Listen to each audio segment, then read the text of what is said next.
Hello guys, I'm Ellen. My story is about my husband who tried to leave me because I wasn't rich enough for him. You must be wondering why. Well, I'll tell you. It's not like I had magically lost my job or did something financially bad. It's just that I never went to college, so I didn't have a very high-paying job. I had a decent income, and my husband Rick knew that from the beginning. I didn't hide anything from him. Rick was someone with a high income but had lots of student loans from his college, so he and I actually had a similar lifestyle. At that time, Rick didn't think it would be a problem, so our relationship progressed as usual, and we finally decided to get married. Shortly before we got married, Rick did tell me that he wanted to sign a prenup. He said that since he had a pretty high-paying job, he had a fear that people would use him for money. He also explained that he didn't want me to be shackled with his loan, so he wanted us to have a prenup. Look, I knew I wasn't a gold digger, and I found it a little disrespectful that he didn't trust me, but I didn't deny his request. I agreed to the prenup, and thank God I did. It saved me later in my marriage. Troubles in our marriage didn't start until we found ourselves with no place to live. Our landlord told us to leave because he was selling the house, and since the housing market was horrible in our city, we had to move in with my mother-in-law, Natalie. Now, let me be very clear about one thing. My husband is the only problem here. Natalie was a cold woman who didn't care much about me, but she wasn't one of those nasty mother-in-laws you read about. She was a little annoyed that she had to host us for free, so maybe her behavior towards us was a little bad, but we managed to get along just fine. Somehow, after moving in with Natalie, my husband started to show resentment towards the fact that I couldn't help him buy a house. Since he had student loans, he couldn't qualify for a loan, and I didn't have the means to pay a down payment. So we were stuck in a bad place with very limited housing options. We still had a decent life until Natalie sprung some shocking news on us. She said to us one day, "You two need to move out of the house and find a different accommodation. I won't be able to house you anymore." "Why, Mom? What's the problem?" "I can't keep up with my mortgage payments anymore, so I have decided to sell the house. So you need to find other accommodations." "But we have nowhere to go, Mom. We can't get rent with whatever money we can spare." "That's not my problem, Rick. Since you two cannot help me with the mortgage, I would have to sell this house. I'm giving you plenty of time to come up with your own solutions." Natalie just said that and let us fend for ourselves. She didn't want us to move out immediately, but said that once she found a buyer, things would move fast. Suddenly, Rick and I were starting to worry about our housing situation yet again. He got very frustrated that night and started to blame me for his troubles. He said, "Why can't you get a better job? You earn so little, it's not enough for us." "What can I do, Rick? I don't have a college degree, so this is the best I can do." "You don't even have enough savings for a down payment on a house. If you weren't this lazy, you could have worked 2 jobs and got the money." "I can't work 2 jobs, Rick. I have to do everything around the house. You don't even help." "It's not my job to help, Ellen. We have a roof over our heads because of me, and now even that will be gone. I don't know what I was thinking when I married you." Rick's words hurt, and I started to cry. We had a bigger fight, but calmed down the next day. I was really bad for both of us because I knew he was stressed. I set aside my own emotions and started to form a plan. I had made a small investment which I could break to provide a down payment on a house. I talked to some friends and they were confident that I would qualify for a mortgage. When I discovered that, I immediately began to form a plan. I wanted to get a house for me and my husband, and I knew exactly what would be the best way to get one. I had been planning to buy Natalie's house. I found out her asking price and realized that I could afford the mortgage. Actually, I had very little experience with these things and didn't realize that I would be able to buy a house. Once I was sure about my finances, I had to decide whether or not I should approach Natalie with an offer. When I had already made the decision, I contacted Natalie's agent and set up a meeting. I wanted it to be a surprise for my husband, so I didn't want to tell Natalie anything directly.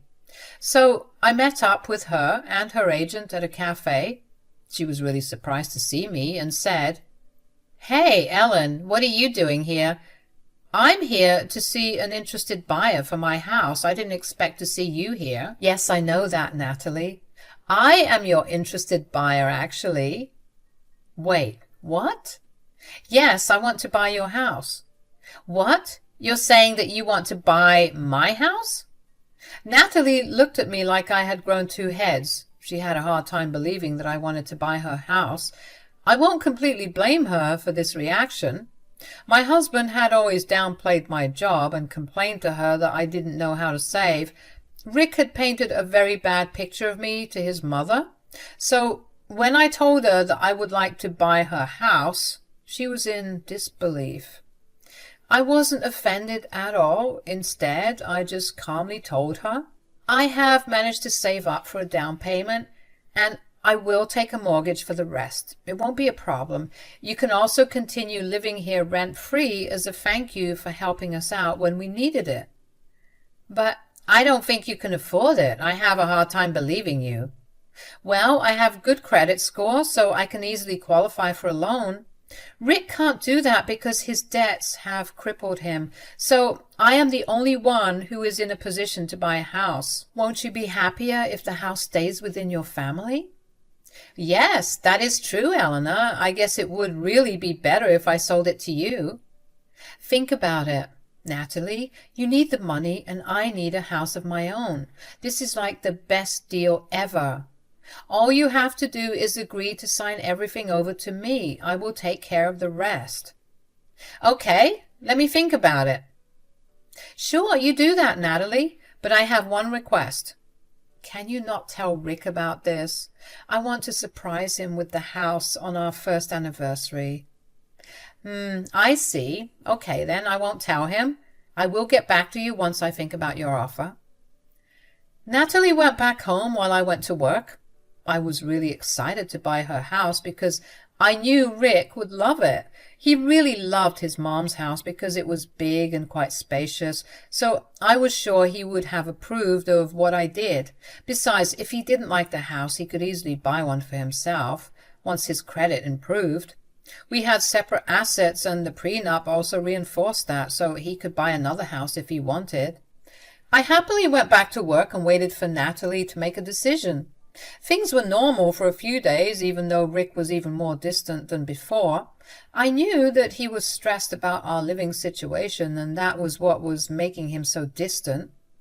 I tried to comfort him and give him hope, but he just got mad at me and told me to leave him alone. I was a little hurt, but didn't say anything. I was still holding on to the hope that things would go back to normal once I was able to purchase Natalie's house. Even if she had said no, I would have found a different house for us anyway. With that hope in mind, I put up with my husband's bad mood, but everything would change for me when I stumbled across some papers. I think you guys can guess where this is going.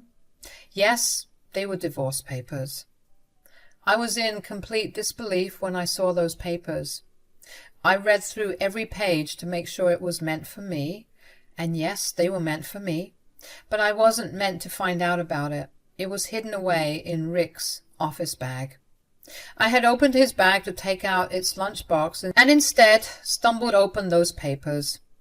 I was curious when I saw those papers because I knew they were court documents. He didn't work in law, so I had no idea why he had court documents in his bag. My mind froze, and I went into shock when I realized that they were divorce papers for us. I had no idea why he was divorcing me, but I knew that I couldn't confront him right then.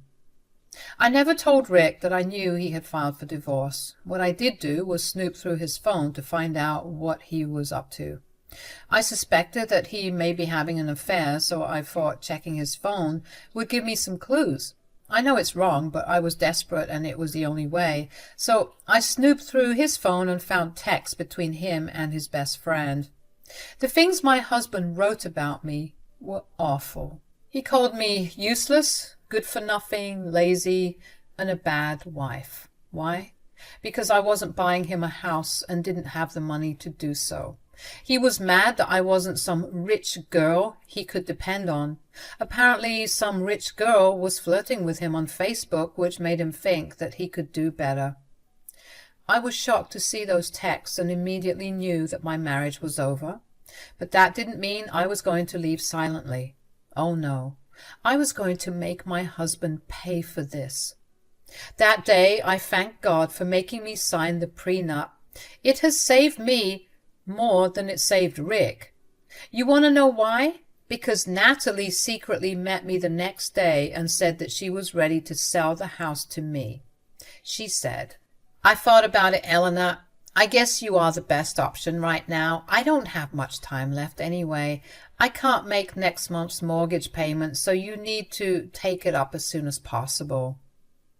"Sure, Natalie. You can draw up the papers and I will get a lawyer right away. Believe me, I do not want to wait either. The anniversary is only a few weeks away, you know." "Yeah, I remember that's why I made the decision fast. I've already told my lawyer to draw the papers. It will be in your hands soon." Yes, I bought Natalie's house anyway, guys. It was a really good house and I wanted to get back at Rick for what he was planning to do. I had made some plans of my own that were going to make him regret his actions. I was breaking from the inside because the man I loved was planning to betray me in the worst way possible. But I didn't let it show. I was a little sad, but Rick didn't bother to care. I guess he had already checked out of the marriage and was enjoying the attention of the rich girl on Facebook. Anyway, I slowly stopped caring till the papers were signed for the house. After that, I simply wanted my revenge and then to get rid of my horrible husband as soon as possible. Thankfully, I was able to get the house in my name before our anniversary. On the day of our anniversary, I didn't even bother with a celebration because I didn't want to waste money on a failing marriage. I know that some of you have arranged parties and confronted their husbands publicly.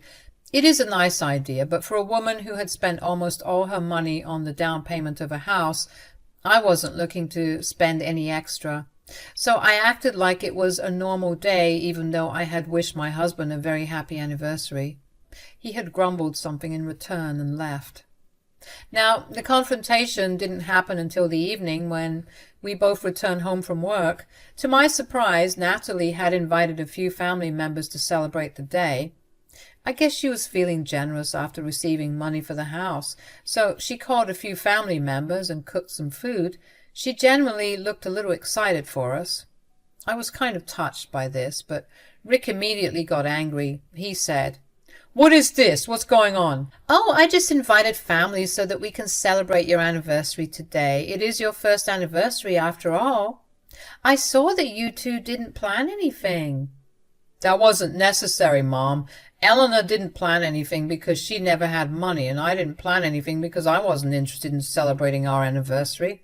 This marriage has come to an end anyway." "What do you mean, Rick? Why are you saying that your marriage has come to an end?" Rick didn't bother giving his mother a reply. Instead, he turned to me and looked me dead in the eyes. I knew that this was when he would tell me that he was leaving me. And I was right. He looked at me and said, "I don't think I can be in this marriage anymore, Eleanor. I'm going to leave you forever." "Why, Rick? You can't just spring news like this upon me and not tell me why." "The reason is very simple, Eleanor. You are an absolutely useless wife to me." "Oh, really, Rick? Tell me why you think I'm useless." "You were not on my level, Eleanor. I worked such a great job, and you were just an embarrassment to me. You can't even help me buy a house. I don't want to be with someone who can't help me get the things I need." "It's not my fault that your credit is bad, Rick. Why should it fall on me to get a house?" "Because we're a couple. I know you are not rich, but I thought maybe you would be able to buy me a house at least. But now I don't even think you'll qualify for a loan. I can't stay with a woman like that when I can do so much better. I will at least find a woman who has the means to have her own house. So, you're leaving me because I'm not rich enough for you, is that so? Yes, I don't care what you think, Ellen. Don't try to stop me. I won't be with you. I'm done. Very well then, Rick. If you think that and know that you can get someone better, then go ahead and leave. I will happily grant you a divorce. Good. You need to move out soon then, because this isn't your house. Mom, you need to tell her to leave and find her own place. Rick now looked at his mother, hoping she would agree to kick me out, but he hadn't expected my mother-in-law to look pale and startled. She was shaking because she knew exactly how much Rick had messed up. She was the only one who knew that I had bought her house from her exactly a week back. The papers have been finalized, and now I am the sole owner of the house. So even though Rick wanted his mother to kick me out now, she couldn't do it. Natalie remained quiet and didn't say anything at first. Then Rick kept telling her that she needed to tell me to move out. And that's when I said, I think you're barking up the wrong tree, Rick. Natalie cannot actually kick me out. Why the hell not, Ellen? This is her house, so she can kick you out. Actually, you're wrong about that, Rick. This house doesn't belong to her anymore. What do you mean? My mother is the owner of this house. Nope. She's not the owner anymore. I am the new owner of this place. What nonsense are you spewing, Ellen? This cannot be your house. It is my house, Rick. If you don't believe me, why don't you ask your mother? Mom, what nonsense is Ellen saying? Did you give her this house or something? Natalie actually looked too afraid to say anything. She remained frozen while the rest of her guests looked on. Rick was absolutely sure that the house was in no way mine, so he kept hounding his mother for an answer, and after a while Natalie meekly said, Yes, it's true. This house is hers now. What? No, that cannot be possible. Did you suddenly grow charitable and give away the house to Ellen, Mom? No, Rick. I don't need anyone's charity. I bought the house all by myself. I don't believe it. You cannot afford this house. You cannot even afford the down payment. What would you like to say to that, Natalie? You're wrong, Rick. Ellen has actually bought the house from me. We finalized the paper last week, and she was planning to surprise you today with the news, but it looks like you have ruined it. Natalie confirmed what I had told Rick, and his eyes went wide with shock. He couldn't believe that I was able to save up and buy the house. He had clearly underestimated me and was proven how wrong he was. When the realization dawned on him, he immediately understood that he had messed up. He then tried to change his tune and said, Oh, wow! That was a great surprise, Ellen. I didn't know that you were saving and planning on buying Mom's house. I can see that, Rick. Natalie's right, though. You have completely ruined my surprise. No, we can still celebrate. Celebrate what, Rick? Our divorce or your exit from my house? What are you saying, Ellen? You wanted a divorce, right? You will get it. I won't be in a marriage where my husband wants to leave me because I'm not rich. Come on, Ellen. I was mad and said some stupid things. We can talk about this and get past this. The main problem has been solved already. I don't think so, Rick. Besides, you went through all the hassle of secretly securing divorce papers. Too bad I had found them out 2 weeks ago and prepared my own papers instead. Rick looked on while I drew some papers out of my work bag. I handed him the papers and he started to see what they were about. You can tell that he wasn't happy when he saw that they were eviction papers. His hands shook, and he looked at me with tears in his eyes, and he said, Are these eviction papers? I thought you read what these papers are, Rick. Since you have a hard time reading simple English, let me confirm it for you. Yes, they are eviction papers for you and Natalie. You're kicking us out, Ellen? But where will we go? Don't do this, Ellen. Let's work this out. Don't make me laugh, Rick. You want to go find a rich girl, right? Get on with it. I'm sure she'll have a place for you to stay. I said things out of anger, Ellen. Please, don't hold it against me. I'm so sorry. I didn't realize that you were working hard to get us a house. Nope. This is my house, Rick. You have no claim to it now that we are divorcing. We got a prenup, remember? Thanks for that. Now I have a house to myself while getting rid of a horrible husband that was you. I said what I had to say and remained quiet. Rick absolutely went mad in panic and started to beg me to forgive him. He started to tell me how much he loved me and knew that he had messed up. Suddenly, staying with a no-rich girl was appearing lucrative to him. He was begging me to stay with him when a few days ago he was preparing for divorce. He had even made a show of tearing up the divorce papers in front of me. I simply laughed and told him that I could always file them myself, and that made him cry and fall down on the floor to beg for mercy. Natalie also joined her son in trying to convince me. To her, I was no longer an annoyance. She was really banking on the fact that I had offered to let her stay in the house rent-free. But now that her son and I are divorcing, that isn't happening. I even prepared eviction papers in her name so that she could not throw a tantrum. I got them done on the day the house was transferred to my name. Natalie knew that the only way for her to live anywhere rent-free was to beg me to stay married to her son. But sadly, for both Rick and Natalie, their wishes weren't coming true. In the next few days, Natalie and Rick continued to pester me to forgive Rick. Since family members were present when everything happened, they knew the truth about Rick. No one was willing to take them in after that. They even berated Rick for being such an evil man and left the little get-together early. Now that Rick's own family has turned their backs on him, he begged me for mercy. But he wasn't going to get any. I simply ignored them and kept reminding them that they had a month to move out. Rick and I got divorced no matter how hard he tried to stop it, and Natalie and Rick had to also move out of my house once their 1-month grace period was up. They tried their best to convince me, but I wasn't moved. Rick and I went for a mutual divorce because Rick couldn't afford to contest me in court. Since we had a prenup, the divorce was fairly smooth, and I kept the house and got no alimony. Rick kept his debts, but ended up homeless. He and his mother had to get an apartment together to save money. From what I have heard, neither of them are doing very well. I don't have any pity for Rick, but sometimes I feel bad for Natalie, who isn't as bad as him. Anyway, I have a house now and can finally live a good life without having a husband who constantly demeans me.